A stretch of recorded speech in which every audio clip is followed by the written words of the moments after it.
உண்மை இதுவென்று பன்முறை கேட்டும் அனுபவத்தில் அது விளங்குவதில்லை. நீங்க சொல்றதெல்லாம் நிறைய வாட்டி நான் கேட்டிருக்கேன். ஆனா எக்ஸ்பீரியன்ஸ்ல அப்படி ஒன்றும் எங்களுக்கு நடக்க மாட்டேன், விளங்குவதில்லை. அது மனோபலமின்மையாலா அல்லது வயது முதிர்ச்சியாலா ஒன்றும் புரியவில்லை. அப்ப நீங்க இவ்வளவு தடவை சொல்லி எங்களுக்கு ஏன் விளங்க மாட்டது? ஒருவேளை என் மனசுல ஸ்ட்ரென்த் இல்லையா, சக்தி இல்லையா, இல்ல எங்களுடைய ஏஜ் ஃபேக்டர்ஸ் பல காரணத்தினால எங்களால அதை புரிஞ்சுக்க முடியலையா அப்படின்னு கேட்கிறார். பகவான் சொல்றார், மனம் தீவிரமாய் வேலை செய்வதே மனோபலம் என்று சாதாரணமாக கருதப்படுகிறது. அதாவது ரொம்ப ஆக்டிவா மைண்ட் ஒர்க் ஆகிட்டு இருந்துச்சுன்னா நம்ம ரொம்ப ஸ்ட்ரென்த்தா இருக்கிறோம் நம்ம நினைச்சுக்கிட்டு இருக்கோம். அது அப்படி கிடையாது. வைத்தியத்துக்கு நம்மளோட பல மடங்கு ஆக்டிவா ஒர்க் ஆகுது. அதனால அது மனோபலம்னு சொல்ல முடியாது. இங்கே எண்ணங்கள் அற்றி விடுபட்டு இருப்பதே பலமாகும். எந்த அளவுக்கு எண்ணங்கள் கம்மியாக உங்ககிட்ட இருக்குதோ அதுதான் மனோபலம்.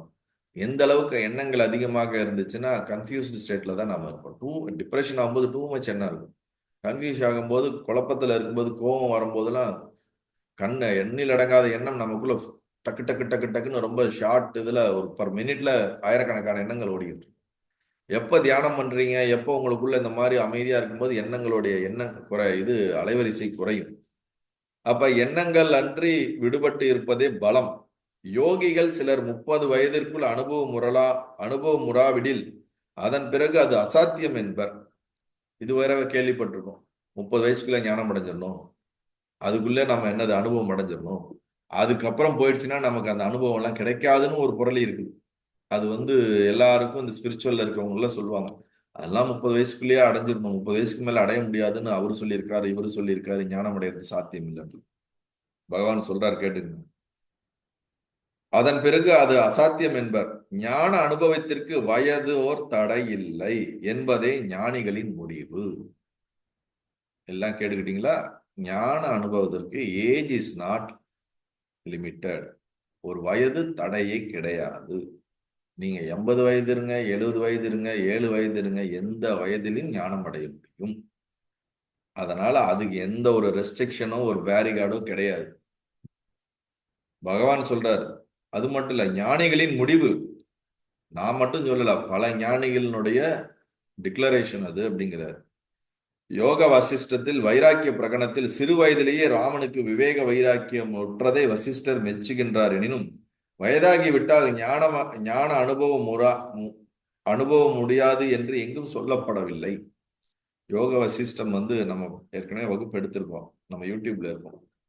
அதுல வைராக்கிய பிரகடனத்துல முதல் பிரகடனத்துல ராமருக்கு சிறு வயது, ஈவன் பிஃபோர் மேரேஜ், இந்த விஸ்வாமித்தர் அந்த யாகத்துக்கு செக்யூரிட்டிக்கு கூட்டிட்டு போறதுக்கு, இவர் பாதுகாப்பு கூட்டிட்டு போறதுக்கு முன்னாடி நடக்கிற ஒரு டிஸ்கஷன் தான் யோக வசிஷ்டம். அப்ப ராமர் எக்ஸ்ட்ரீம் டிப்ரெஷனுக்கு போறாரு. அந்த டிப்ரெஷன்ல இருந்து அவர் வரக்கூடிய கேள்விகள், அதுக்கு வசிஷ்டர் பதில் சொல்றது, அதுக்கு பின்ன அவருக்குள்ள ஒரு விவேகம் ஏற்படுவது, இந்த கம்யூனிகேஷன் கான்வர்சேஷன் தான் யோக வசிஷ்டத்தோட மூலம். அப்ப அவர் என்ன சொல்றாரு? ராமன் விவேக வைராக்கிய திட்டத்தை வசிஷ்டர் மெச்சுகிறார் எனிலும் சிறு வயதிலே, ராமருக்கு அப்ப என்ன வயது? மேரேஜ் கூட ஆகலைன்னா லெஸ் தென் 10-11 தான் இருக்கும்னு நினைக்கிறேன். அப்ப அப்படி அவர் சொல்லும் போது இந்த வயதுக்குள்ளதான் அடையணும், அடைய முடியாதுன்னு அவர் எங்கேயுமே சொல்லல. அதனால வயது ஞானத்திற்கு தடை அல்ல அப்படிங்கிறார். தானே தானாய் நிற்க வேண்டும். அவ்வாறு நிலை நிற்க முடியாவிட்டால் நான் என்பதன் பொருள் இதுவென என்னும் நிச்சயத்தோடு அதற்கு மாறும் விருத்திகளுக்கு இடம் கொடுக்காது இருக்க வேண்டும். அதுவே ஞான அபியாசம். ஞான அபியாசம்னா என்னன்னு சொல்றாரு பாருங்க. தானே தானாய் நிற்க வேண்டும். அவ்வாறு நிலை நிற்க முடியாவிட்டால் ஐஎம் தட், நான் ஆத்மாவாக எஸ்டாப்ளிஷ் ஆகணும். சப்போஸ் உங்களால் அந்த மாதிரி நிற்க முடியலைன்னா, நான் என்பதன் பொருள் இதுவென நிச்சயத்தோடு, இப்ப நான் யாரு, கான்சியஸ்னஸ்ங்கிற அந்த அறிவு இருக்குல்ல, நமக்கு கம்ப்ளீட்டா அதுல எஸ்டாப்ளிஷ் ஆகல, ஆனா அந்த அறிவு இருக்குல்ல, அந்த ஞானத்திலேயே நிச்சயத்தோடு அதற்கு மாறாம் விருத்திகளுக்கு நான் அதுவாக இருக்கிற ஐஎம் கான்சியஸ்னஸ்ங்கிற அந்த எண்ணத்திலேயே திருப்பி திருப்பி திருப்பி திருப்பி நாம இருந்துட்டு வேற எண்ணங்களுக்கு இடம் கொடுக்காமல் இருக்க வேண்டும். அப்படி இருந்தால் அதற்கு பேர் ஞான அபியாசம். அதுக்கடுத்து சொல்றார், உலக தோற்றமே மனோ விக்ஷோபத்தின் முக்கிய காரணமாதலின் அதன் அடிப்படையாம் தத்பத பொருளும் அந்த தத்பதம் தொம்பதம் ஜீவ பிரம்ம ஐக்கியத்தை பத்தி சொல்றார். அதெல்லாம் சொல்லிட்டு அவ்வளோலாம் கஷ்டப்பட்டு புரிஞ்சுக்க தேவையில்லை. நீ யாருன்னு உன்னை பாரு, அதுவே உனக்கு புரியுங்கிறது தான் அதோட எசன்ஸ். ஆத்மா தானே தானாய் துலங்குகிறது. அதை உணர தத்துவங்கள் பற்றி ஆராய்ச்சி தேவையில்லை. தத்துவங்கள் 24ம் 96 என பலர் பல வகையாக கூறுகின்றனர். தத்துவங்கள் 24னா சாங்கிய யோகம், 96னா சைவ சித்தாந்தம். இந்த மாதிரி பல சித்தாந்தம் பல தத்துவங்களை சொல்லுது, உலக உற்பத்தி மற்ற அனைத்து உபாதிகளை பத்தி. தன்னைத்தான் உணர அனாத்ம தத்துவங்கள் எண்ணுவது எதற்கு? நீ எதுக்கு அதெல்லாம் பத்தி ரொம்ப ஆராய்ச்சி பண்ணிக்கிட்டு இருக்க? நீ உன்னை டைரக்டா நீ எக்ஸ்பீரியன்ஸ் பண்ணுங்கிறாரு.